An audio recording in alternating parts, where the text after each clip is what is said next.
We're on air. Amazing. We are on air. We are literally on air. Literally on air. It's so exciting. Oh my gosh, what a whirlwind. We're here. Yep, we are in Connecticut. We are in Connecticut. It's kind of crazy because I feel like I've been anticipating this moment for so long. And I'm not going to lie, I had major anxiety last night. I didn't sleep at all.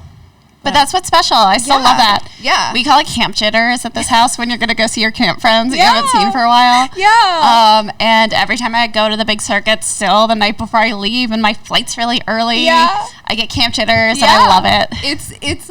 It's so, because you just have no idea what to expect, right? And I've seen you do these and I've seen all of the incredible things that you've been doing.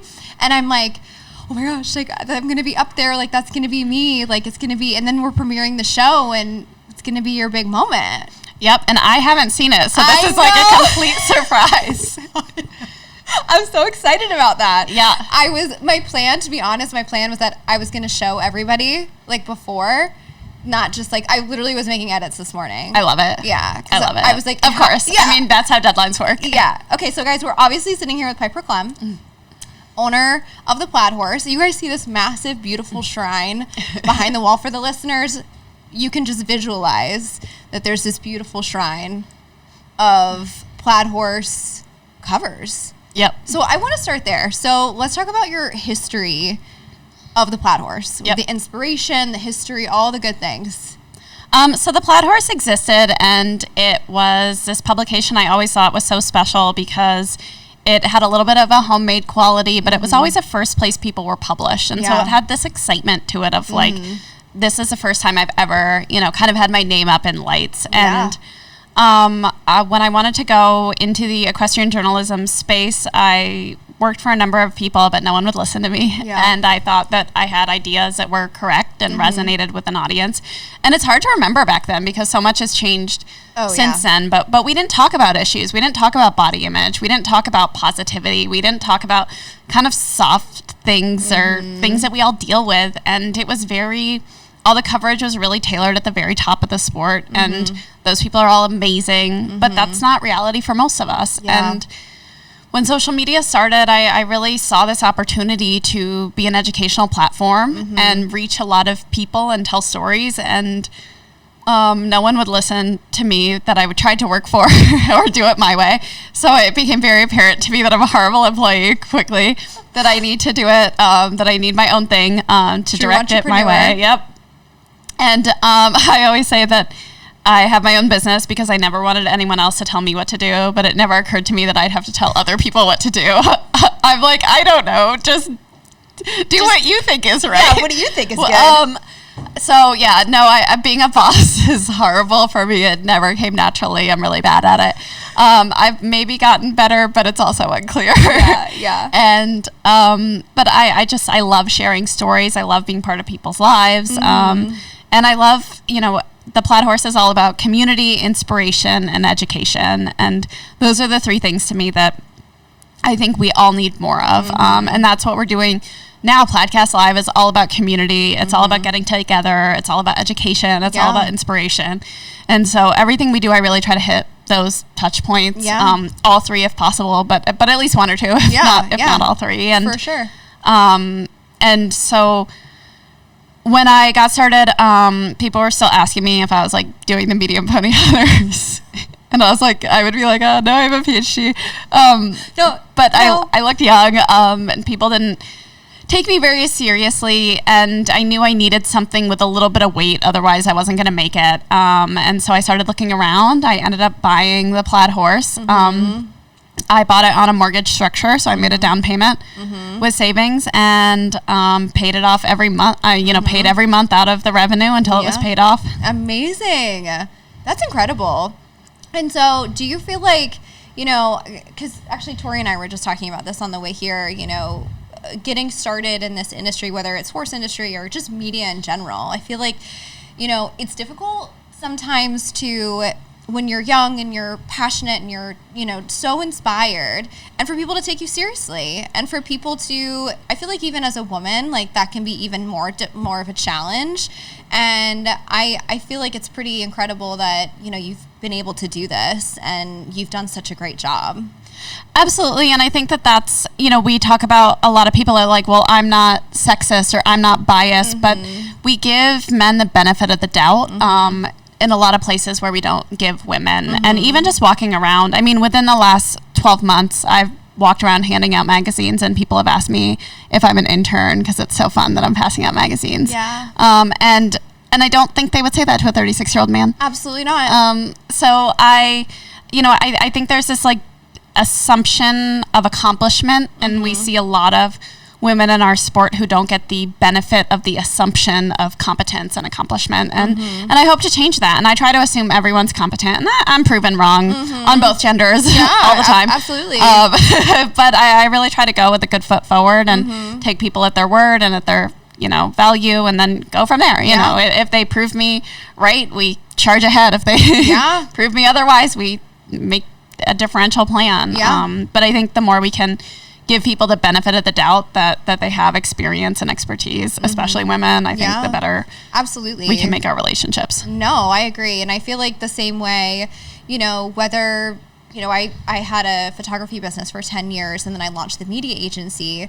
And I think it's still to this day, I'm 38, and still to this day, I go on set, or I go on, places that I've never been before, and they're like, wait, this is your thing? I'm like, yeah, like, but you wouldn't say that to a man.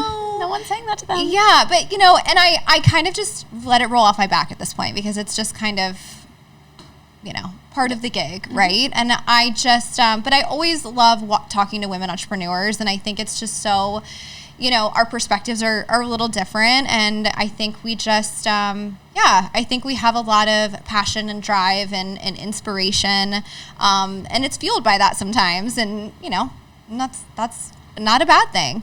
So you're on season 2. Yep. Inside the Ingate. Yep.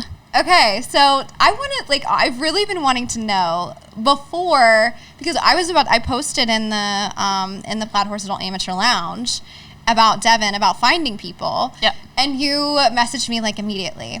And so when you knew you were going to be on the show, like, were you anxious?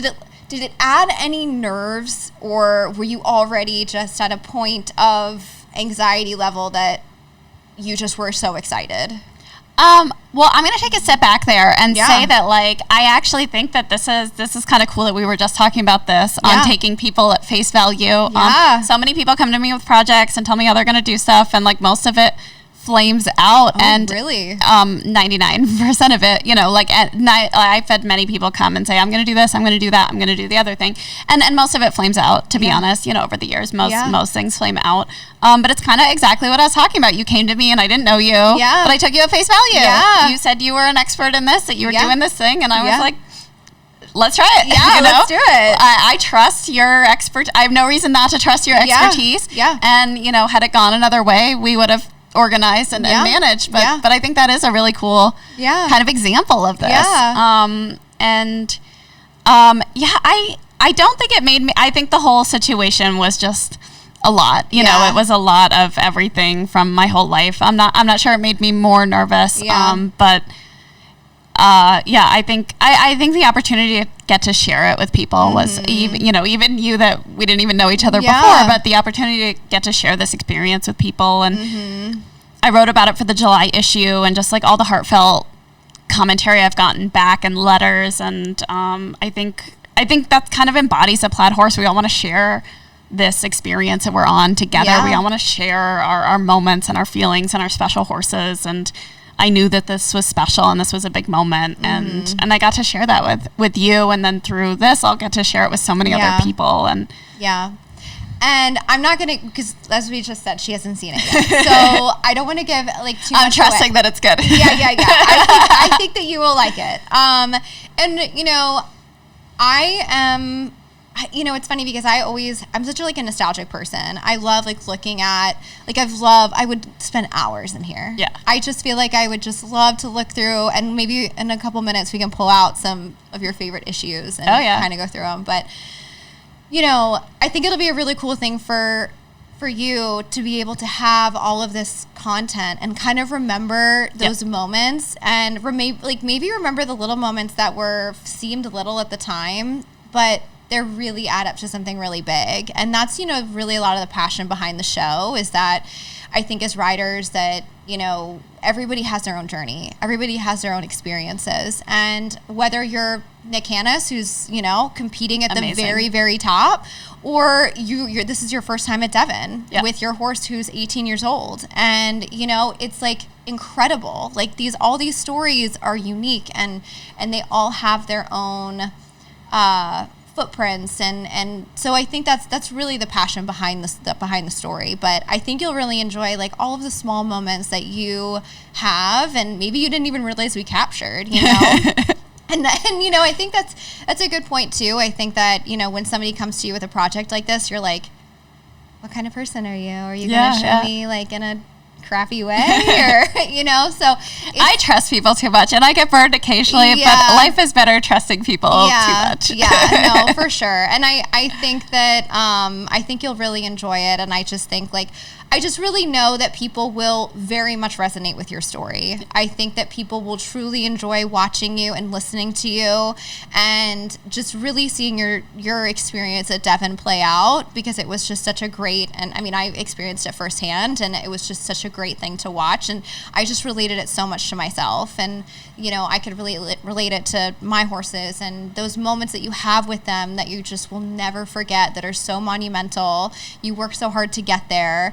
And, you know, the sport is really unique because it's not like tennis or golf, or where you're just really kind of solo. You have this 1,200-pound animal that you're dealing with too, and that you're like super overly emotionally attached to. Super overly. Yeah, I mean, I'm saying that for myself too. You know, I mean, I came out of the first time my baby horse and I did schooling Hunter for the first time, I bawled my eyes out on the way out of the ring. You know, I mean, because it's just, you work so hard to get there, you know, and it takes so much, and it's just, I think it's just going to be really wonderful, and people are going to really connect with the story. So did you feel like we were like encroaching on your space at all? Like, not really. Okay. No. But I mean, I have people around all the time. I mean, we're in my house, which is also my office, which is also, we have this big table that there are people here that I like to be around people. I like to share things with people, and you know, and I'm not afraid to share myself with other people. And so I always have new people or people hanging around, and I love that. And I thought it was so cool because, you know, I am not you are entrenched in this world, and I feel like I'm in my little bubble down in Georgia, and taking on a project like this, it's intimidating, you know, because you don't know, like, I don't really know anyone, and I felt like, you know, when you ask people to be a part of the show, you never know how they're going to be. Like, are they going to be warm? Are they going to be like a little standoffish? And not only were you so warm, but you also like knew everyone. And so it was so helpful, because I'm like, well, I'm just gonna hang out with her, and she knows everybody. So, and it was like walking around with you, and it was just like, hey, you know, like, and it was just such a cool thing, and it was really amazing to witness that. So, I mean, kudos to you, because I feel like that's kind of that's just testament to who you are.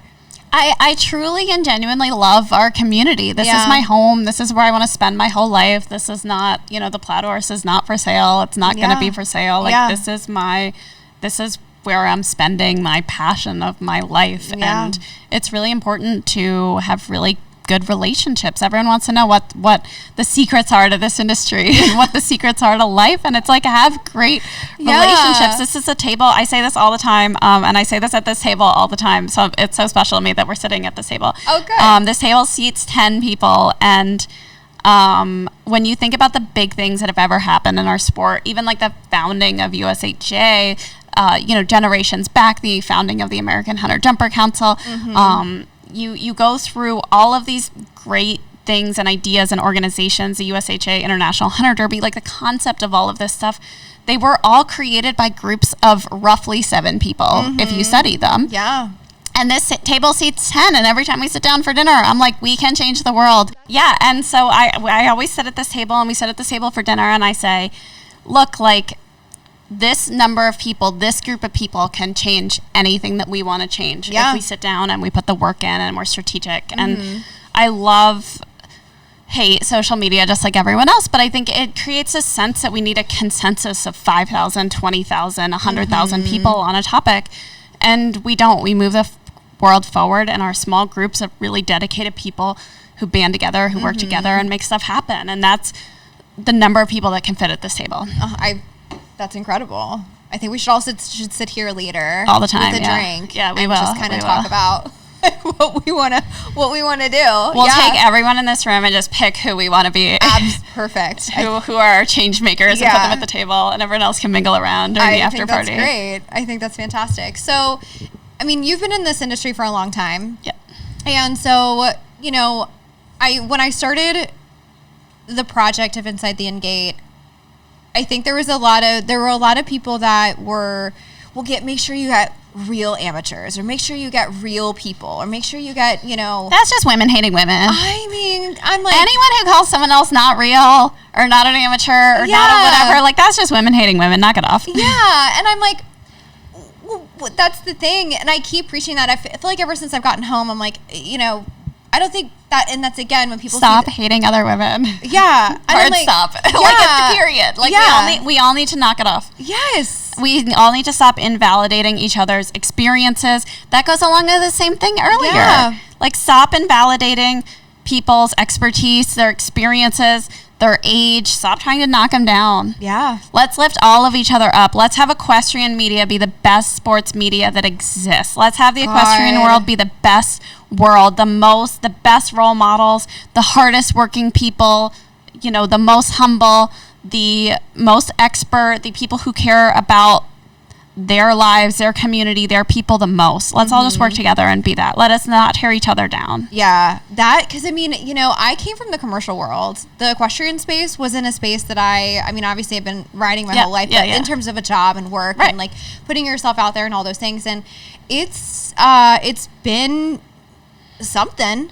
It's been something, and it's interesting because I feel like equestrians are very passionate. You know, they're very passionate people, and I think that that's great. I love the passion, but I think, like you said, 99.9% of it is just women tearing women down. And I can't really understand it, because the commercial world, yeah, you have people that are trolls and whatnot, but it doesn't come with as much, like, passion and just almost a little, like, personal. Very personal. Yeah. Like, they cut to your, you know what I mean? They just cut to, like, who you are deep down, like, who your soul is. And I'm like, wow, we got really deep really fast, and I just really don't think that that's necessary. That message speaks to me tried and true, and I really hope that we can do it. So tonight, let's plan on all of us sitting around and figuring out, like, what we're going to do, how we're going to do it.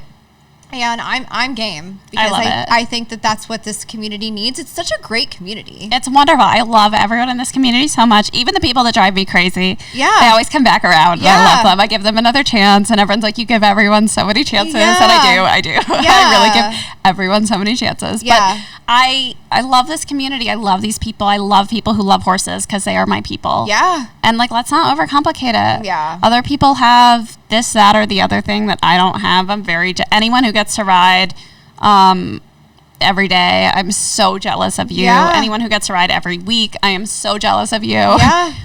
Anyone who gets to ride every month, I am so jealous of you. But that doesn't mean that I can't celebrate you and be proud of you and happy for you. And, you know, I see how much you get to ride, and I'm so jealous of you. It looks amazing. I see your videos, and I'm like, that looks amazing. And, you know, one day, hopefully I'll get there. But I'm not there, you know, with the business and with work. And if I turn my head away, I mean, I didn't go to the gym for, like, the first 4 or 5 years, because literally, if I looked away for 60 minutes, the business imploded. There's a lot going on. There are a lot of moving pieces, and I think we can celebrate each other, and I think we can talk about issues and systems and how to make things better without being personal. Amen. Because I feel as if when we do try to talk about issues that really matter, it all of a sudden becomes less about the issue and more about the person that is speaking on the issue. And I'm like, well, wait, how did how did that narrative just happen? So I would really love to just be able to openly have conversations about, because when I got back home, I post a lot on social media and I talk about a lot of things. And one of the things I talked about was there's so much misconception about what it takes to compete at Devon or a place like Devon. And I think that so many of the comments are just super negative of, well, you have to be a billionaire. You have to be a billionaire. You have to be, you just have to have endless amounts of money to be able to do it. And that's the only way. And I'm like, well, it's not though. Like, it's not. But a lot of people would say that I didn't compete. Like, I went in and was low mid. And I had a great time, and I did it. Yeah. But and it cost a fortune. And it was so interesting to me. The next week I was at Upperville, and so many people were like, "Are you showing? Are you showing?" And I was like, "Oh my God, I spent like the money for my whole life like last week." Right. There's nothing I could imagine less right now than showing again. And good for everyone who who has a different reality and is able to keep doing it. But yeah, I mean, it costs a lot of money. Yeah. It costs a fortune. Yeah.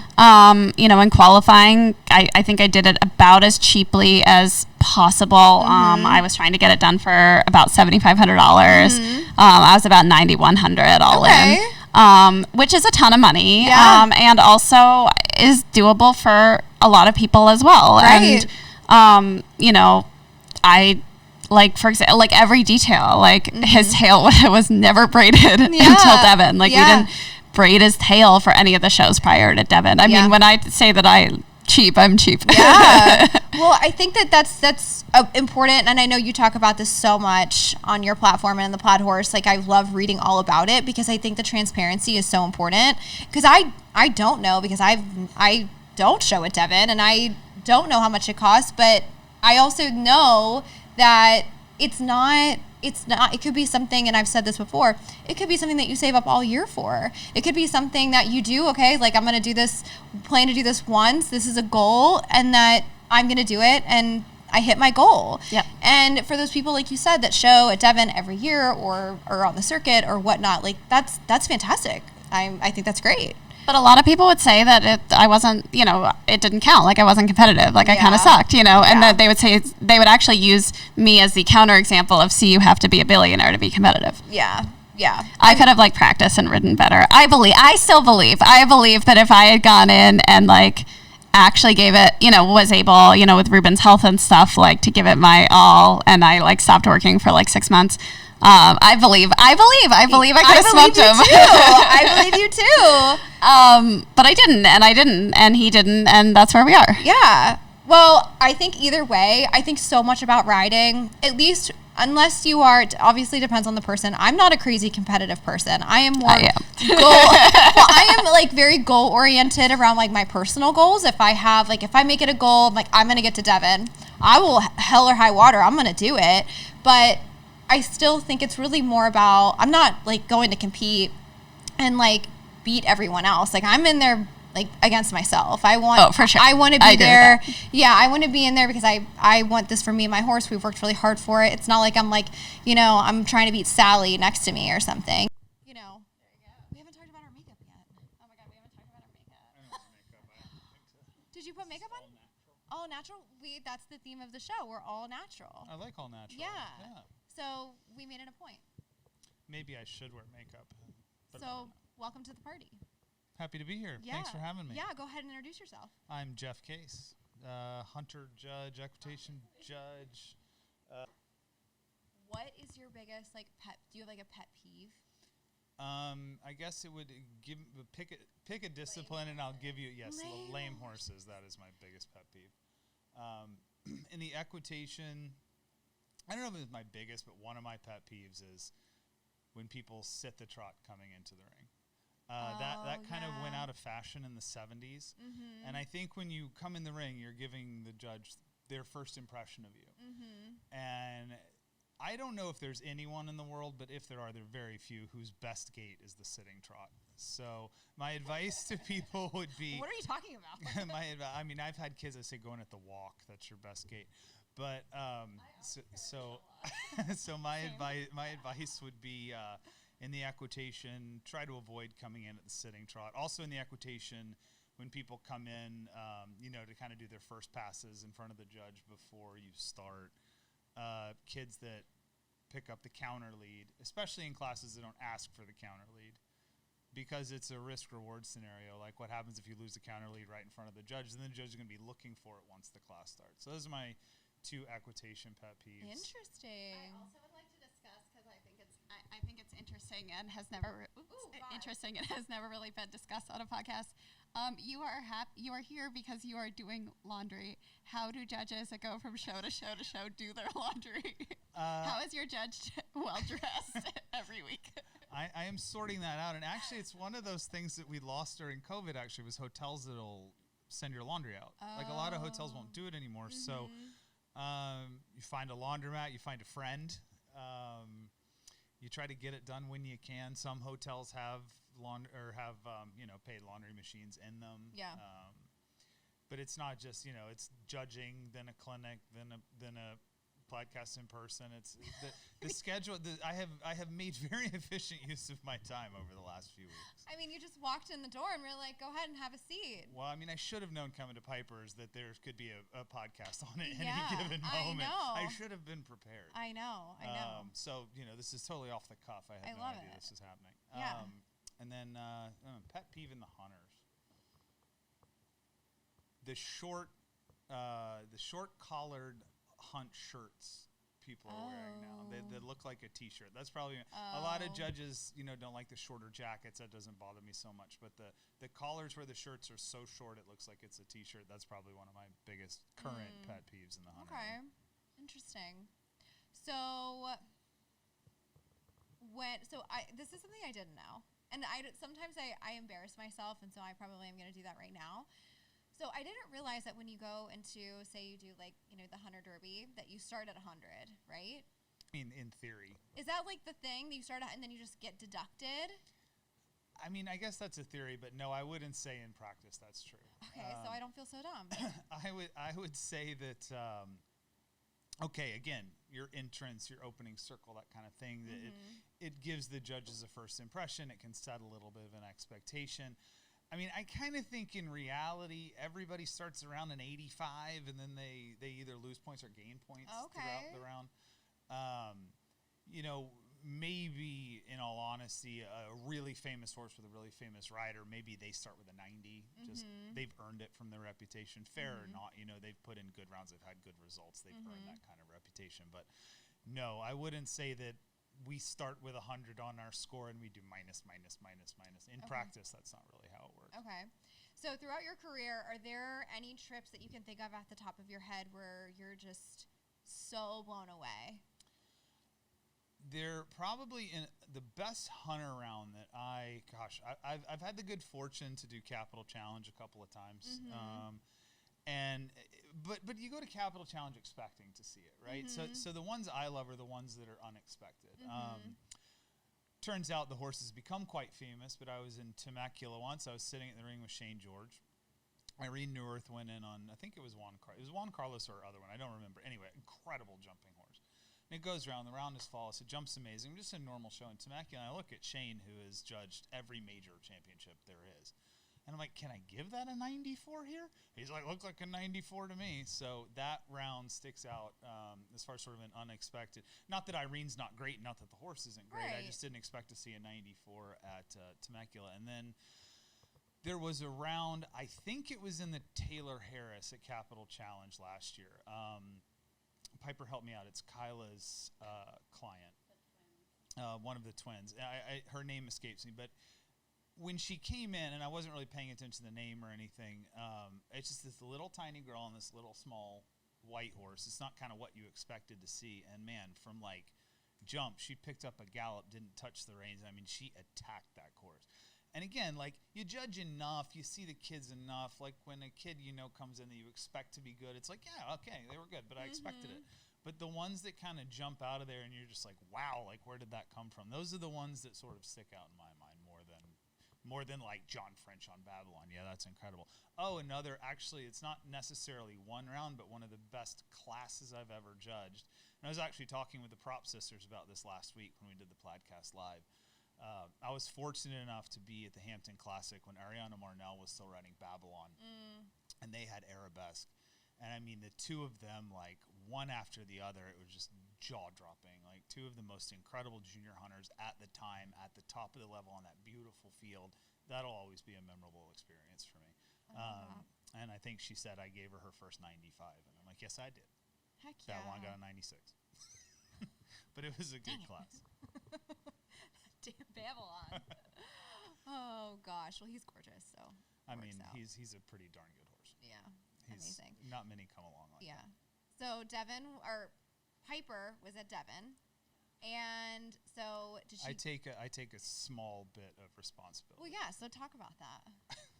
I mean, Piper would probably actually remember the moment in the story better than I did, but I think it was just sort of a casual conversation. I'm like, why don't you just do the 3-3 amateurs and go to Devon? She's like, I can't do those jumps are huge. I'm like, sure you can. Just do it.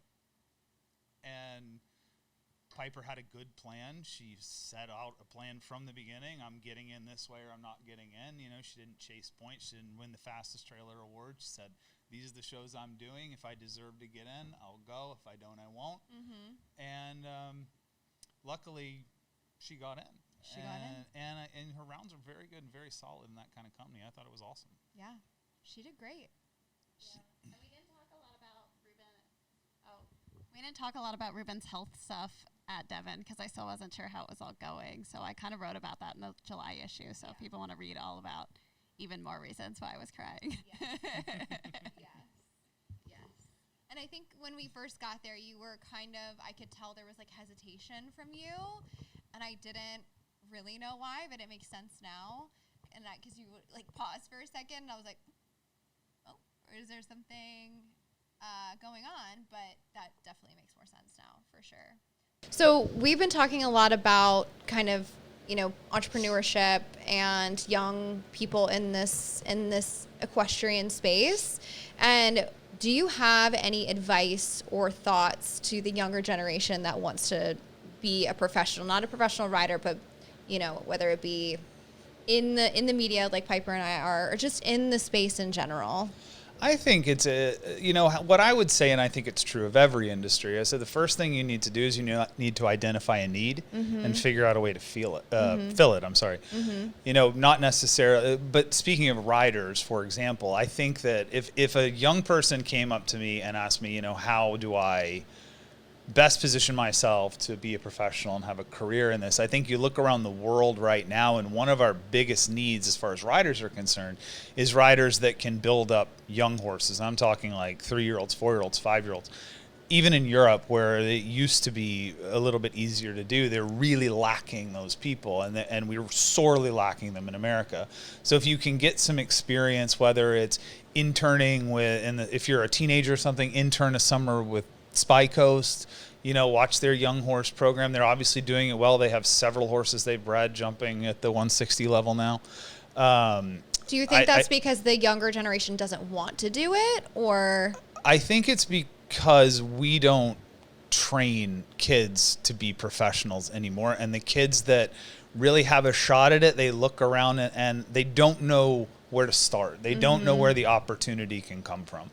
And I think that's the biggest thing. I think there's a lot of hardworking kids out there that, you know, are maybe at a lesson barn or they're at a local barn or something, and they just don't see a path to get from point A to point B. But that's where I think, I mean, I'm assuming that Spy Coast would take on interns. It seems like that kind of place. You know, there's Vicky Castergren at Hyperion. I don't know how much she's breeding in this country anymore, but it's breeding a lot in Germany. There's a handful of bigger breeders in this country that everybody loves free labor. You know, go put in your time, work hard, impress them, but more just be around young horses and people that are producing them well, so that you can learn that skill. Because really, horses are getting more and more expensive the world over. More and more people are breeding. There are more and more quote unquote hobby breeders, and there's still the giant breeding operations like Shakamola and VDL and those kind of people. But almost everybody I know in Europe is breeding one way or the other. And it's really hard to find someone to break the horses, to produce them from 3 to 5. It's a huge need in the business right now. Interesting. You guys would have a better handle on the media and that kind of stuff. Yeah. Do you feel like that's because maybe their focus is more shifted on like the social media side of things, where they're like, oh, I just want to compete at these big shows and do at these big things, rather than focusing on maybe building their career up a little bit more?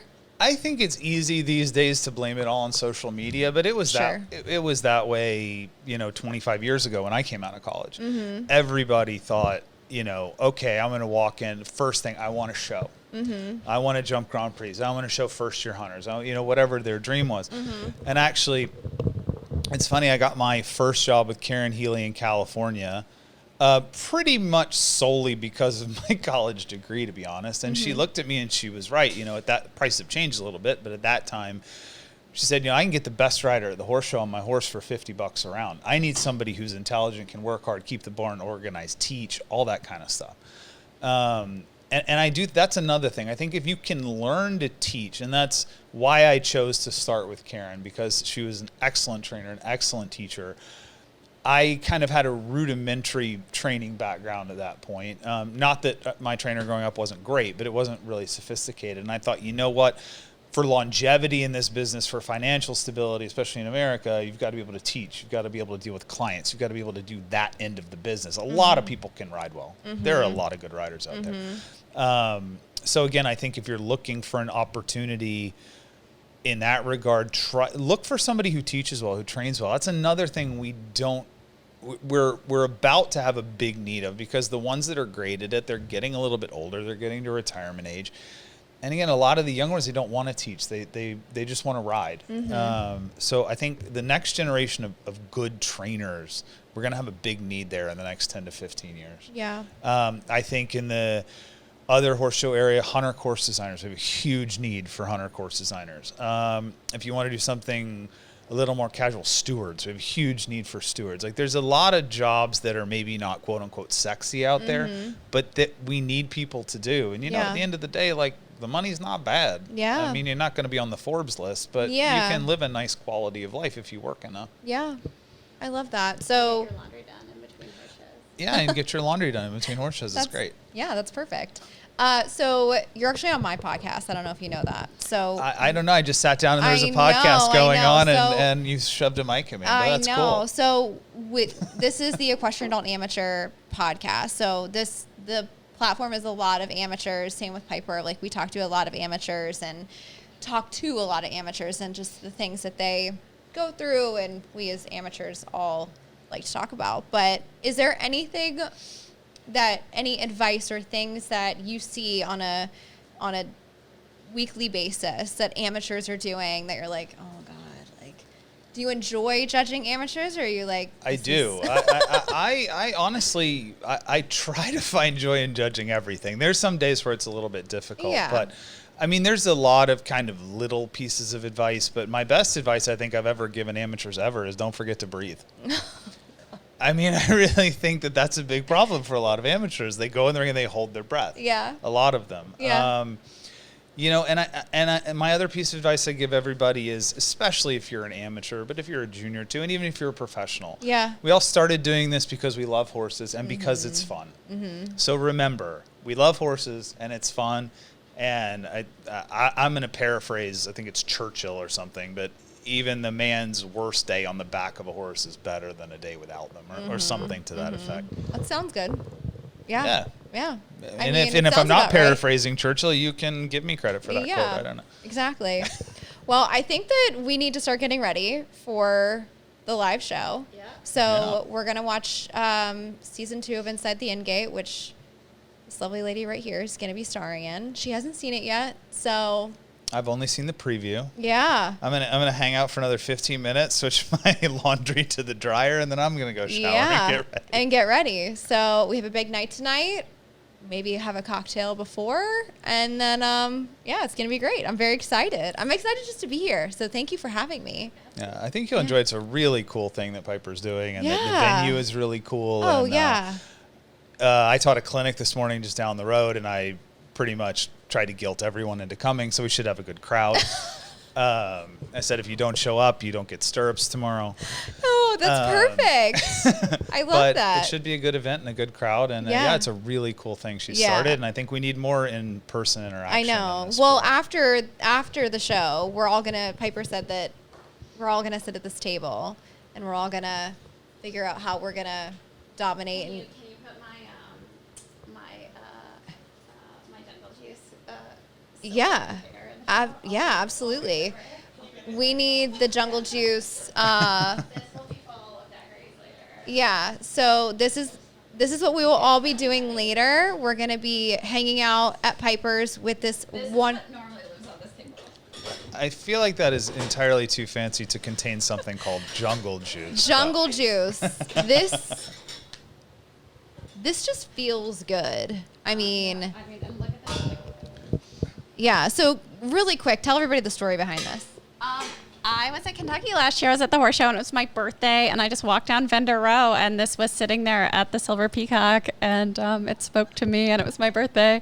So treat yourself, and then I put it in the barn, and those of us who know our barn know that it's very workmanlike, and I put it in the center of our table at the barn, and everyone was like, "What?" Yeah, I think it's amazing. But yeah, no, it's brought me great joy. I've only used it once so far. We had a cocktail party. You kind of have to have like a lot of friends who drink enough to show up to like merit this. So many of my friends lately have stopped drinking, so it's hard to do everyone's beverages exactly how they want. But tonight we're gonna daiquiri it up.